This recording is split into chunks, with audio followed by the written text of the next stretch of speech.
Hello everybody, we're on videos. My name's Jamie from This Games. Welcome to my top 10 games I like that you don't video.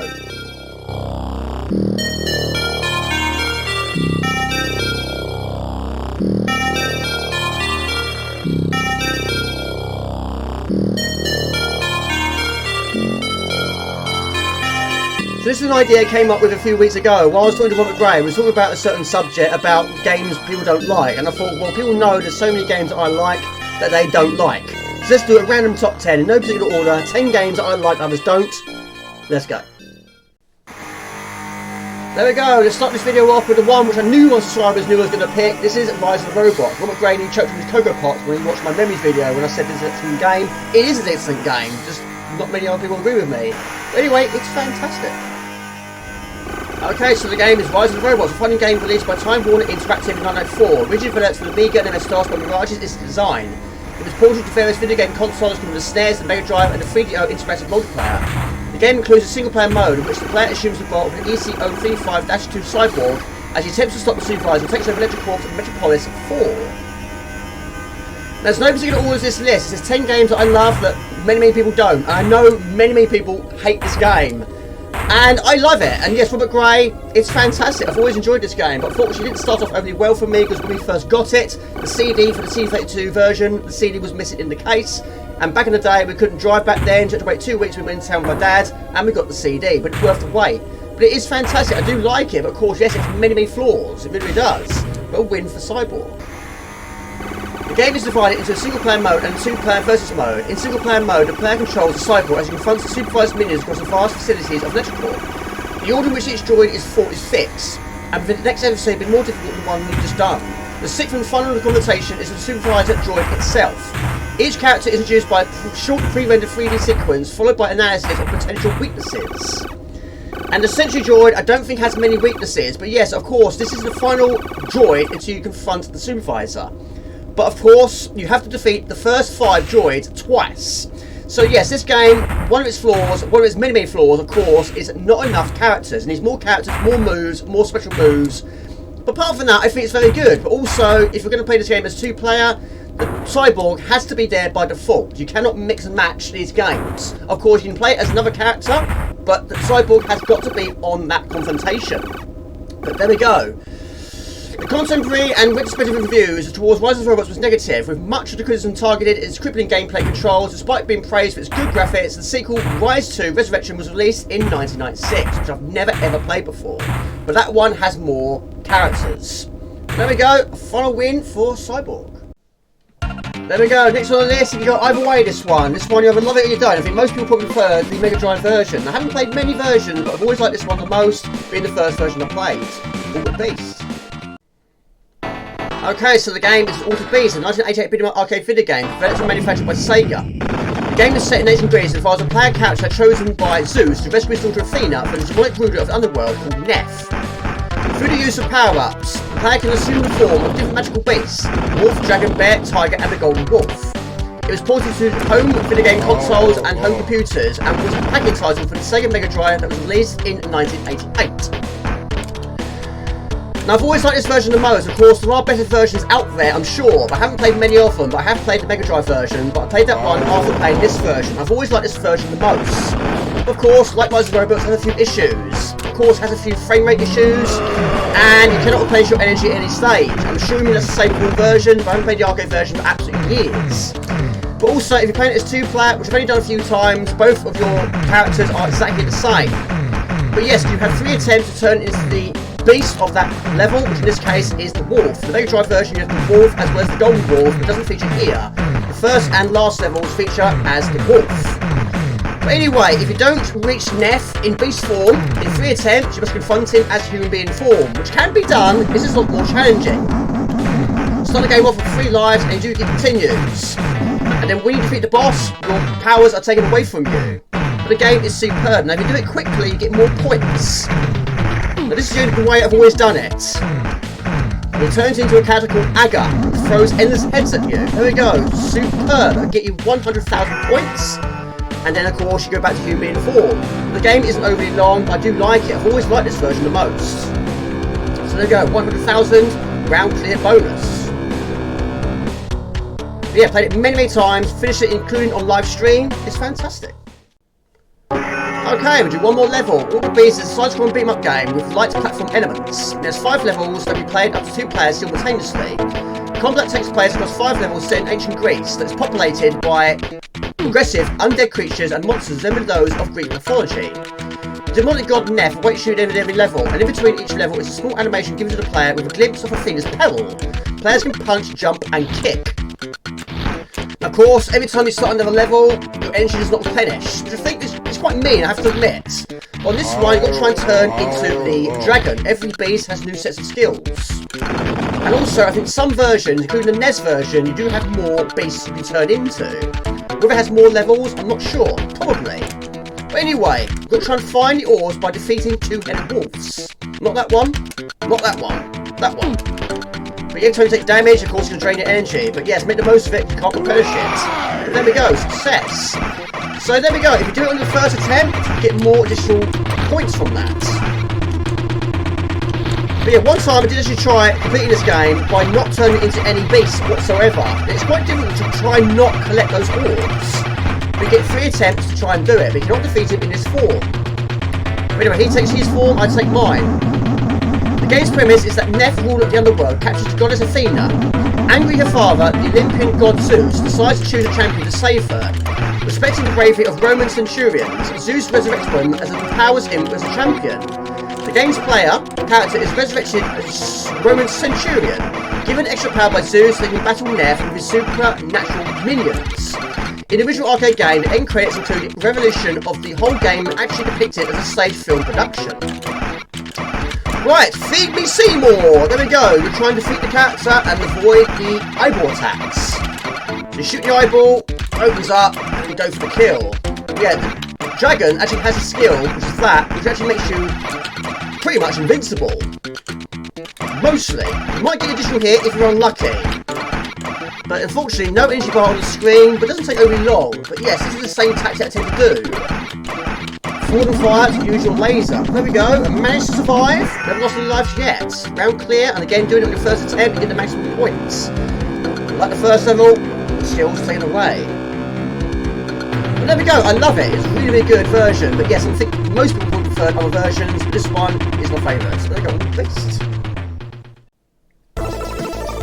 There we go, another fantastic game. Again, one you're probably expecting to be seen on this list. I have a box version here. It's fantastic. I really do like this game, but many people didn't like it. Copyright Activision in 1988.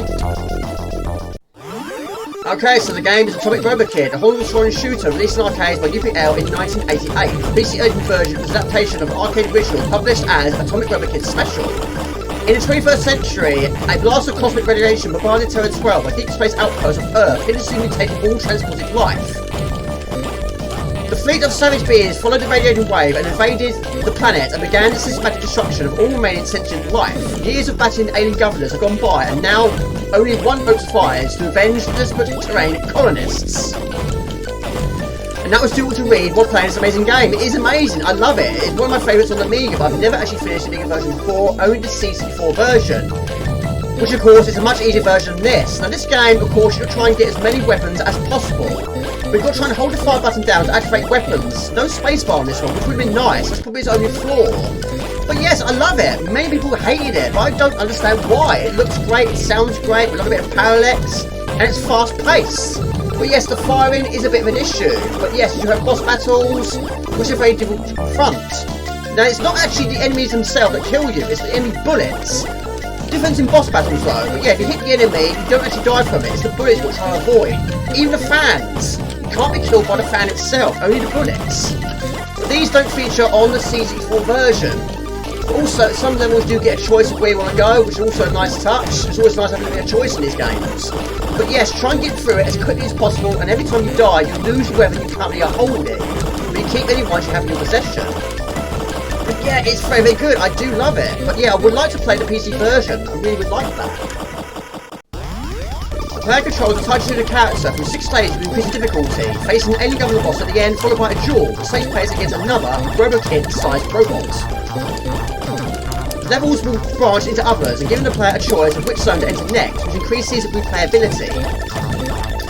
Right, we've got all the weapons now, but also in this game, yes, you can also select weapons using the spacebar. The trouble is, when you're pressing that button repeatedly, this level can be a bullet hell. That will also select weapons for you, even though you don't actually want it to. But that is also one of its problems. But yes, you've got all the weapons. Yes, you can change it all the time, even though you don't actually need to do it. But anyway, defeat the fan. But yeah, many people are not a fan of this game, but I am. Right, fans defeated, but yeah, also you do get rapid fire in this game, that will last for 30 seconds. So that's a perfect way of keeping your weapon intact. But anyway, the bosses in this game are quite large, but you don't want to be confronted a boss with just a pea shooter, which the third boss has happened to be many, many times. But anyway, this one is not too bad, provided you have the right weapon to do it. No energy bar, but it don't take many hits. Just defeat its weaknesses, and then defeat the enemy itself. There we go, 75,500 we have. That takes us on to the jaw. And these get much, much difficult the more you progress into the game. Basically, it's a battle mode. Act 4.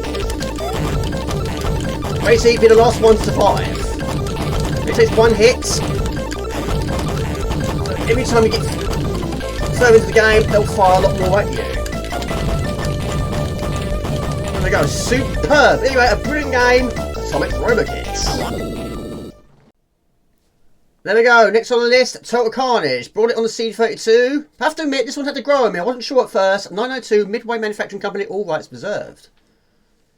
Okay, so the game is Total Carnage, a multi-directional shooter arcade video game. Originally developed and published by Midway in North America in January 1992. Set in the fictional country of Kyrgyzstan, during 1999, the players assumed the role of Captain Carnage and Major Mayhem from a Doomsday Squad in a last-ditch effort to overthrow the dictator, General Arkbuk, and his army of mutants from conquering the world, and also rescuing pals helped by military force. I got this on the C32 1995 from a shop called News Plus, cost me £19.99. I hadn't played Smash TV at that point, but I knew of the game though. I saw images in magazines. But this one, after playing it for the very first time, I wasn't sure of this one. This one was not growing on me, but I wanted to like it, and I kept thinking, I think I'm going to take this one back. But I kept playing it and I wanted to like it, and eventually I did, but I have never finished it before, and I haven't finished Smash TV either. But this one, in terms of completion, certainly on Amiga, is certainly a lot more doable. Yes, it has its moments, it has its crazy moments, but not as often as Smash TV. It's not quite as action-packed as Smash TV. You do get boss battles, but not as crazy also. But yeah, try and keep your distance, because these are actually possibly run over by an exploding boss. You do get weapons, of course, but very few and far between, and they don't last overly long. But even with advanced weapons, enemies do take quite some shooting to kill them. But yeah, you start the game off with 3 lives, and you also can pick up additional mines along the way, which you activate by using the Alt key on the keyboard. If you're using the control pad, then press the blue button. But yeah, you can also pick up additional lives by picking up dog tags. Total Carnage was created by most of the same team who worked previously working on Williams' 1990 arcade game Smash TV, and shares many gameplay elements. Initially released in arcade, the game was ported to Amiga, C32, Jaguar, Game Boy and MS-DOS, as well as SNES. The game was also included in multiple compilations, including Midway Arcade Treasures 2, which I have on the PlayStation 2, Midway Arcade Treasures Deluxe, and also Midway Arcade Origins, which I also do have. But yeah, this game is certainly easier on a joystick than it is on a controller. Like up there, it's just life that takes us from 3 to 4. And this is probably the best weapon in the game, but it's still not overly strong, but it's certainly a much way away of getting yourself out of a difficult situation. You'll be stuck in a corner in a game like this. Boss battles are not too far away, but yeah, you can also be run over by them. So yeah, don't be killed by a mine either. But you have to admit, I keep forgetting about using mines. But yeah, you press the Alt button, and it puts it down. But there's a little bit of delay until it activates. But it's certainly a good way of getting rid of a pack of enemies. But also, there's also an icon that kills all enemies on the screen. The flamethrowers, they never are really sort of good in games. But this one, you've got to be really close to get the full impact of it, really. But there we go, boss battle. And again, keep clear, you won't be run over by it. But it's a fantastic game, I like it now. But yeah, it's tough. Total Carnage. There we go, next on the list, Round the Bend. Copyright 1991, Zeppelin Games Limited. I do have a box version, but fortunately green screen behind me is going to eliminate most of the box. It's a fantastic game, of course, based on a TV show, but it's tough. Okay, so the game is Round the Bend. Dr. Clock has a problem. Artist Roadrush's latest invention, the video game press, has been accidentally detonated by the clock, blasting the latest edition of the comics to the far corners of the sewer. The team must work together to embark on the tour of the drains to track down their respective comics and find the joke punchlines. Now this is also on the C64 as well as the ZX Spectrum and the Atari ST, which is the only version we played, but it hasn't aged all that well. But I've been a bit of a fan of the program. This game got played quite a bit, but didn't get far in this one. It's very difficult, but much better to play it on a 500 than it is on a 1200. You've got to try and find the pages for the comic, and you've got to be the right character. Okay, the first one is Nursery Crimes. Nicholas Muppet sat on the tuffet to watch out for the spiders. This one you've got to be Gemma Wellington Green. And you've got to basically avoid the spiders and find the punchline. What TV program do cats like best? You'll jump over the spiders. But yeah, you get far, but this one's not done by life, it's done by time. You can die as many times as you like, but as long as you don't run out of time, you keep going. But when you get hit on a level like this, it just takes you back to the start of the comic. Avoid the spiders and get to the box you love, and you're good to go. The answer is views at 10. And then you get a score from Mr. John Potato. And you get one more put into the list. So there we go, we've got 1 page found. Okay, now it's Dr. Croc's turn, but yes, you can pick any sewer you like and any character you like, but you've got to take the right character to the right comic strip. Okay, next one, Fat Man. Stout defender of justice is out after a crook hot from a robbery. Watch out for the Fat Man flattens his opponents. Now yesterday I tried playing this on the 1200, I couldn't do it just runs far too quickly. On the 500 it runs at the right speed. Yes, it's slow, but you need it to get past this attack. Who's green and has 2 legs and a trunk? To find out, you find a punchline, head towards the boxing glove. But yeah, this one, of course, your character is a lot larger in size, it makes it more difficult to avoid. But anyway, this will take us to the second page. Find out get flattened in the process, but yes, not a high scoring game, 21 points what we've got so far. The punchline is Doc on holiday. So there we go, another one done, 2 pages found. Okay, 2 so far, we'll find one more and move on to the next game. But yeah, this is a tough game, but yeah, what makes it difficult on this section is the drips and the bats. But yes, playing this on the 1200 with those happening constantly really does ruin the experience. Also, stay out of the water as well. But you can use the sprays of water to get the higher grounds. But yeah, keep going down there and don't be crushed in the process. Press up and fire to go through the pipe. And there is our comic. We can't reach it from this side. So, there it is. Jump into it and press up and fire. Okay, next up, False Teeth from Beyond the Stars meets the Atomic Banana. Now Vince has a very handy special move because he can do that. A mighty struggle is in progress between the False Teeth and the Atomic Banana, but who will win the battle for the world domination? Such giants can crush with one wrongly placed foot. What do you call a pig with 3 eyes? I'm not sure, we'll find out soon enough. Get to the punchline. Pig! True, that is true, but there we go, I like it. Round the bend. There we go, next on the list is a classic. However, not many people like this version. I think it's fantastic though. Copyright 1988 by Capcom. Okay, so the game is Ghouls and Ghosts, a side-scrolling platform game developed by Capcom, released in arcades in 1988 and subsequently ported to a number of home platforms. It's a sequel to Ghosts and Goblins, the second game in the Ghosts and Goblins series. And it's fantastic. I do love this game, I always have done, but of course many people wasn't a fan of it. But yes, it has got its problems. It's not short on problems. The biggest problem is probably the hit detection, as well as the amount of times the enemies keep respawning, and respawning in the worst locations.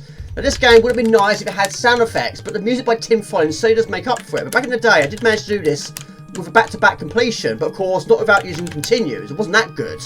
But even today's times, it's proving quite difficult to do. I have tried a few times on live stream. I got to the last level, but not gone all the way to defeat the boss.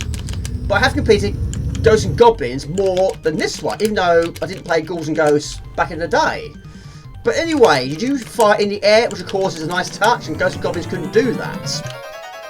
But yeah, avoid these guillotines, you have 3 lives, and I do believe you have 2 or 3 continues, but that's a checkpoint which is taking your time. But this next bit is absolutely brutal. Now most of the time, you'll be running like Forrest Gump, and sometimes you will chase it with steps. But sometimes you can get lucky, but you don't get all the good weapons when you need them. Most of these chests got nothing good inside it. But sometimes it does. But even though you have increased your armour class, you can lose it with just one single hit. And these enemies spawn all the time. And at the worst times too. Now if you hold the fire button down, you can fire an improved attack. But yeah, I think this is going to be the axe. Which I'm going to avoid. I'm going to stick with what I've got. But anyway, I've got to take care of this pig. There's 2 pigs you've got to try and watch out for. But also the rate of fire is also a bit of an issue as well. But enemies arrive on the scene at the worst possible times. You can defeat one, also another one arrive pretty much immediately. Sometimes it might be a case of you going off the screen and returning back to it and hopefully hoping for the best. It's not going to be there.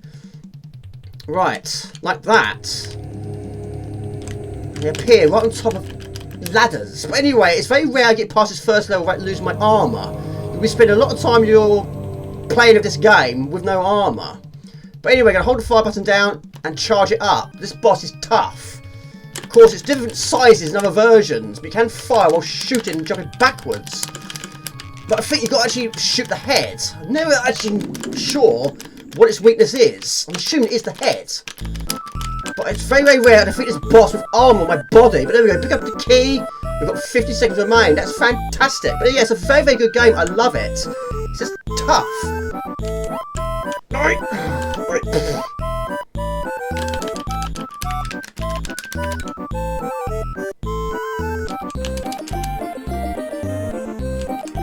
Well, still going well so far. I think this is probably the best weapon, I have to admit. I forgot about this one, but yeah, I don't know what it actually is. It's some sort of discus. But it's very quick. But yes, the dagger is also very good. Also, this one sort of runs along the ground, the surface of the ground, which is great. But yeah, these evil things, anything that flies is mean in this game. And the occasional thing does fire at you, but yes, it's very handy you can fire in the air. And what I need right now is armour, not to be turned to a duck. You can't fire while being a duck. But some versions, when you get turned to a duck, it actually gives back your armour. Not all versions though. I thought this one did, but it doesn't. Right, boss battle. Can I do it? I don't know. Got the right weapon though. But no armour. It's no surprise. It's certainly the fastest paced weapon. Oh my lord, just. Got the key, got some armour. But there we go, fantastic, love it. 5,000 bonus. There we go, next on the list, Ninja Rabbit. Copyright 1991, microvalue software, all rights reserved. First time I played this was on the C64. No physical version this time. Okay, so the game, this is Ninja Rabbit. It's a video game released in 1901 by Microvalue. The protagonist is a rabbit with dark brown fur, a stick and a ninja costume.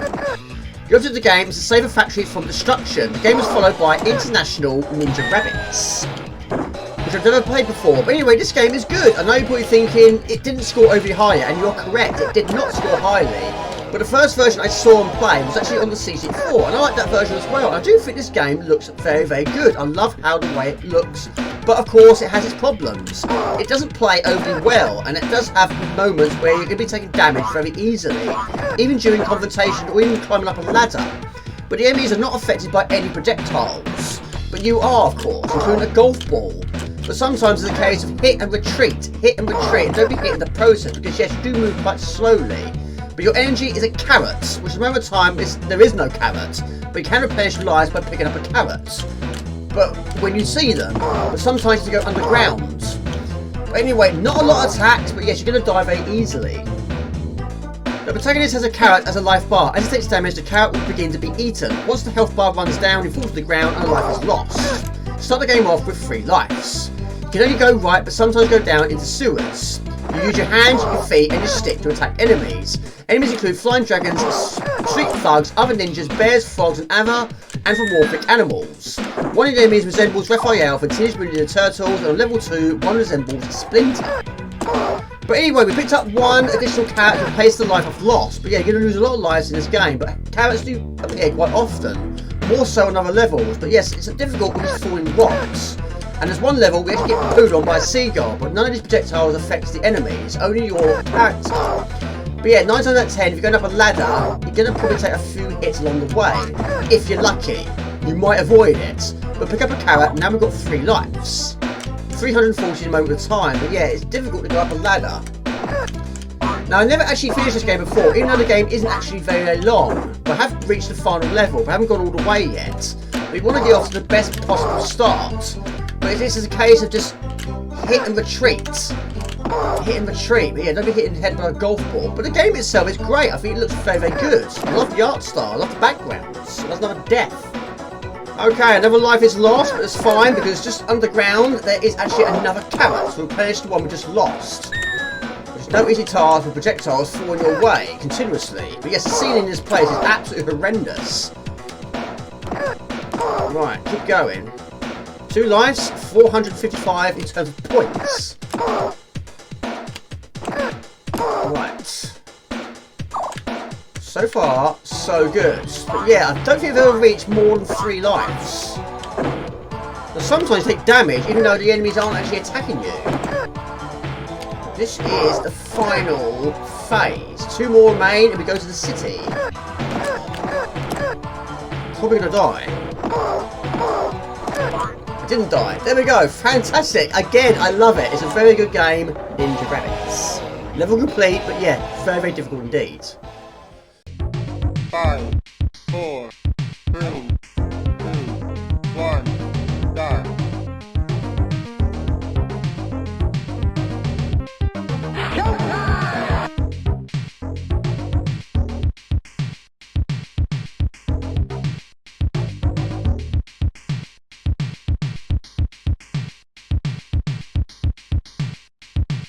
I'll be back.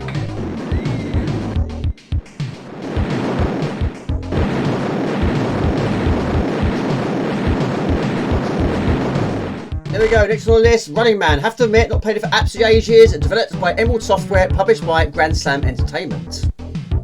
Okay, so the game is Running Man, a 1989 beat-em-up video game based on a 1987 film with the same name. It was developed by Emerald Software and published by Grand Slam Entertainment for the Amiga, Atari ST, Commodore 64, Amstrad CPC and the ZX Spectrum. Set in Los Angeles in 2019, the player takes control of a former policeman known as Ben Richards, who is framed for the murder of innocent civilians. He is chosen by host Matt Killian to compete against the survival in a television show known as The Running Man. Which of course I've watched loads back in the day. I do have it on DVD. The game originally I bought it from a boot fair a long time ago. It didn't score overly highly, but I did finish it quite quickly. But I haven't played it for absolutely years, but it's challenging. Like the film, you've got to try and defeat these enemies which are called stalkers.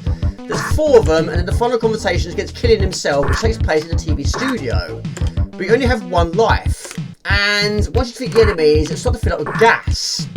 But you can replenish your energy in a puzzle section of the game, as well as the occasional icon which is located on the floor. But now we've got to run like there's no tomorrow. The game takes place across 5 levels, each one featuring a primary enemy. The 4 enemies are Sub-Zero, Buzzsaw, Dynamo and Fireball, and the final enemy is Killian, who's confronted by Richards in a TV studio. But yes, you've got to be quick. Also, got to keep the dogs at bay as well. But yes, you do get the occasional weapon, but not very many in this game. You get the gun at the end, and you get a brick. That is it. Okay, so of course in this game you have 1 life, but it is actually possible to replenish your energy by basically solving this puzzle. Which of course is never going to be played insanely when you've got an even time limit. But basically you've got to try and match the one on the right hand side by switching them around. But you have 60 seconds to do it. But sometimes back in the day I didn't do this, but sometimes I did. It makes it very, very easy for you if you can do it successfully. But the next level you do also get health packs that feature on the floor, and also you can also replenish your energy by kicking the dog in the face, which I have to admit I didn't realise you could do back in the day. Right, that's going to go up there. That's in the right place. That's not in the right place. So that's got to go there. That's got to go there. And there you go. Boom and pow. Fantastic. But there we go. It's a really is a good game. That'll take you on to the next level, which of course will feature Buzzsaw. But yes, you can also kick dogs in the face and replenish your energy just a little bit. But there we go, fantasy game, The Running Man. Well, I've actually learned something today. For years and years and years, I've been doing the same tactic with this Buzzsaw character by basically throwing a brick at him at a distance. Because I always thought that was the best approach, because that's the only weapon I thought you could get in this level. But the trouble is, when you're throwing a brick at him, every single time you've got to keep retrieving it. But I just found this metal bar, which I had no idea existed. Which is certainly going to speed up the process. Kick the dog in the face, that replenishes your energy, but yeah, I can't believe it. I had no idea. That made it so much easier. But there we go. Another one bites the dust, and another level is complete. But there we go, The Running Man. Fantastic.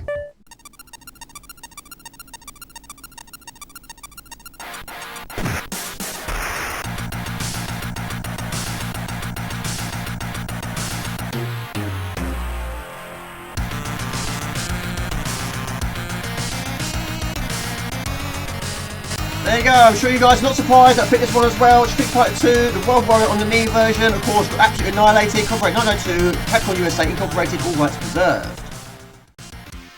Okay, so the game is Street Fighter 2, the World Warrior, a fighting game developed by Capcom and originally released in arcades in 1991. It's the second installment in the Street Fighter series and the sequel to 1987's Street Fighter. It's Capcom's 14th game to use the CP system arcade system board, and Street Fighter 2 improved many of the concepts introduced in the first game, including the use of special command-based move, a combo system, and a 6-button configuration, and a wider selection of playable characters, each with their own fighting skill. Of course, that was the arcade version. The Amiga version was a whole different story. Like Rise of the Robots, it got absolutely annihilated. So many people didn't like it. However, I do like it. I always have done. I think this game is superb. In fact, I do prefer this to Super Street Fighter 2 Turbo, which I also do have in my collection.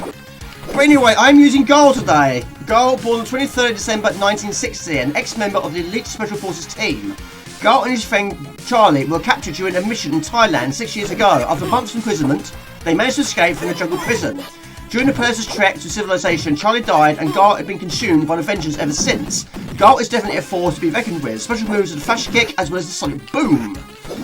Now it's extremely difficult to read while doing it, but yes, I love it. I always have done. Of course, back in the day, a lot of my friends had Segas and Nintendos. We didn't. But anyway, once we found out it was on Amiga, we couldn't wait to get it. But one of our friends copied that floppy. In fact, this one is on 4 discs. This one contains a lot of disc swapping.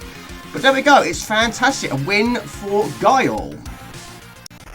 Street Fighter 2 became the best-selling game since the golden age of arcade video games. By 1994, it had been played by at least 25 million people in the United States alone. Due to its major success, a series of updated versions are released with additional features and characters. Worldwide, more than 200,000 arcade cabinets and 15 million units of all versions of Street Fighter 2 have been sold, grossing an estimated $10 million in total revenue, making it one of the top 3 highest grossing video games of all time as of 2017 and the best fighting game of 2019. Okay, me versus Ryu. Of course, Ryu being one of the main characters in this game. But anyway, I do like Guile, I have to admit. That and E Honda. But the first time I played this game on Amiga, the first character I picked was Dalsim. I never played a game where you have a guy with stretchy arms and legs before. But anyway, it's fantastic. More than 6.3 million SNES cartridges of Street Fighter 2 have been sold, making it Capcom's best-selling single software game of the next 2 decades. Its best-selling game on a single platform and the highest-selling third-party game on the SNES. And I have played it on the SNES. Back in the day, a lot of my friends did have that game on SNES and also the Mega Drive. Friends from school, great memories playing those around their houses after school. But of course, we didn't own the systems. But yeah, this was the closest we got to the real deal. But I did like it. Maybe I did play an occasional 2-player, but he didn't like it quite as much as me. But even to this day, it's still great fun to play. But of course, yes, there are some issues with the frame rate, and it's US gold, but I love it. Street Fighter 2, World Warrior. Go home and be a family man. Okay, final game in today's video. This is Viz. Played loads back in the day. It's not a very long game though. I would show you the box, but the box is 90% green. But anyway, do like it, but I don't think many people did. Choose your player, player 1, we'll go for Biff and Bacon. Okay, so the game is Viz the computer game, a single-player racing game based on the Viz adult comic that was released in 1901 by Virgin Interactive. The game's music was composed by Jerome Tell. Now for the difficult race that lies ahead, you've got to try and earn as many tokens as possible. Use the mini-game, in this case, punch, header, or even kick the bricks. Every time you do so, you earn a token. So there we go, we've got 9 tokens, so Biff away. Characters Johnny Fart Pants, Biff Bacon and Buster Gonad compete in a series of 5 races around a fictional town of Folchester for some unnamed prize. The races are run in a park, a high street, a building site, a beach, as well as a nightclub. The race commentator is Roger Melee, who provides irrelevant chat throughout the game. And many of Viz's popular characters pop up to either help or hinder the contestants. And we are Biff Bacon, and we are lane 1, and we have 9 tokens. Got to use them absolutely wisely. But this game is fantastic, I love it. It's the only version I play, but I don't think many people were a fan of this game. But I have never seen or played the CD4 version, but again, it has some problems. The 2 main problems is the lives. You have 3 lives, which is nowhere near enough. But the biggest problem, without a shadow of a doubt, is the time limit. Now, you do technically start off with 3 minutes, but it's not technically 3 minutes because it goes a lot quicker than that. But you've got to try and use your tokens wisely. Or try to. It does get you quite some distances depending on which character you are. But also you can use certain skills against your opposition. But rule number 1, you've got to try and win the race. But also you've got to try and stay in your lane, which is very difficult to do because sometimes you have to leave your lane. But if you do that, you are in the risk of getting hit in the face with a brick. But this character here will basically hit you with his stick if you go onto the grass. You've got to stay in your lane and also stay off the grass. If you're knocked down, you lose a life. Every so often, the screen will stop due to some text that appears on the screen. They can deactivate in the option screen, but I tend to leave it there. But I've been knocked down, so I've gone from 3 lives to 2 now. Now I'm going to risk it for Will and Biscuit and use my skill, but you've got to try and finish first. I've never actually done it without taking any additional hits. But it can be over in a flash. But there we go, we won. A fun run finish, a win for Bit of Bacon. But yeah, the game isn't overly long though, but yes, you're going to get one attempt. So basically, if you don't finish first, you've got to fail and start all over again from the beginning of the game. Before the race, this character has a chance at additional tokens by playing a minigame, which can be used during gameplay to give him a temporary advantage. Biff is able to punch his way through some obstacles and get into a fight with himself to boost some speed. Johnny can use pump power to jump over small obstacles and take off and fly a short distance. What Butter can use is unfeasibly large testicles, jump over small obstacles and put them into a wheelbarrow to gain additional boost of speed. Right, Bit of Bacon, lane 1, once again, this time 7 tokens. This is the town level. The one that got me the most back in the day. I've only got past it a few times, but again, the time limit is the worst problem. Lives can be a problem, but it's not much of a problem if you don't take damage. But the time is always draining very quickly. They have hazards aplenty, once again, signposts, holes in the ground, lampposts, ladies on scooters, bricks, of course. Even curbs can actually lose lives. When you get knocked down, that loses a lot of time. But yes, try and stay in your lane if you can, but sometimes you have no choice, you have to move out of it. But if you're moving out of your lane, keep moving up and down all the time. Avoid getting a brick to the face. But yeah, Bit of Bacon doesn't really have a sort of skill to allow him to jump over obstacles, and of course the other two do. But he can punch, which I very rarely use that one, but if you do it well, yes, it can gain you some time. But not a lot of it, but don't stay down for as long as you do. Avoid that, avoid cars. Yeah, I only got past it a few times, but it's good though, I do like it. But stay in your lane and you'll try and use a boost at the end. But if you're going to do it, make sure you're in your lane when you do it. Otherwise you'll be paying the price. Right, come on, we can do it, we can do it, we can do it, we can do it. We can do it. Hold the fire button down and let it rip. There we go, 18 seconds. We're going in the right direction, in the right lane. Oh my lord, that's so close! We've done it though! So there you have it! A win for Bit of Bacon! Fantastic! There we go, that is tough! 4.4 seconds remaining, and that's without losing any additional lives. Crazy, isn't it? It's a fun game, I love it, but of course, apart from the time, it's perfect. But there we go. Okay everybody, that's the end of my video. There's 10 games that I love that others don't. There might be the occasional one that people do like. Let me know in the comments box below if you do. But anyway, I hope you enjoyed the video. It's James Wants Games. Please like, comment, share, please subscribe to the channel for the fan blog and Twitch topic once again, find it easily. Please remember to hit the bell icon and to visit Local Fantastic. All these videos are virtual takes about making and live streaming Friday night at the time 8 o'clock. It's hard to wait. See you on easy. Ciao, bye, see ya. Time Warner Interactive 904, originally released on Amiga and MS-DOS by Mirage's Instant Design. It was ported to various video game consoles from the SNES and the Mega Drive. And his army of mutants from conquering the world. Conquering the world. In North America in January 1992, set in the fictional country of Kurdistan. During 1999, the players assumed the role of Captain Carnage and Major Okay, so the game is Goza. I was going to say Goza for some reason, that's Ghostbusters.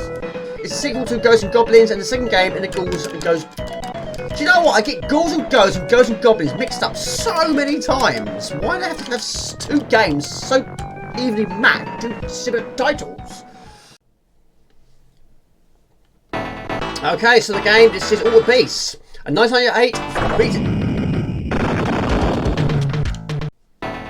Okay, so the game is All the Beasts, a 1988 beat 'em up arcade video game, first manufactured by Sega. The game was set in ancient Greece.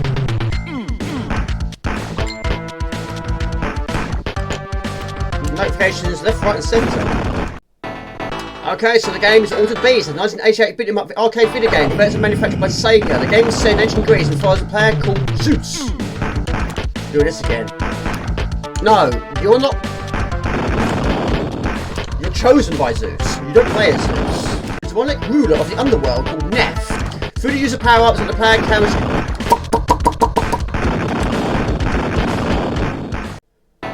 Okay, so the game is Altered Beast, a 1988 beat 'em up video arcade game, developed and manufactured by Sega. The game is set in ancient Greece and follows a player coach, a character chosen by Zeus, who rescues his daughter Athena from the demonic ruler of the underworld called Neph. In the 21st century, a blast of radiation bombarded Terra 12, a deep space outpost of Earth. Earth?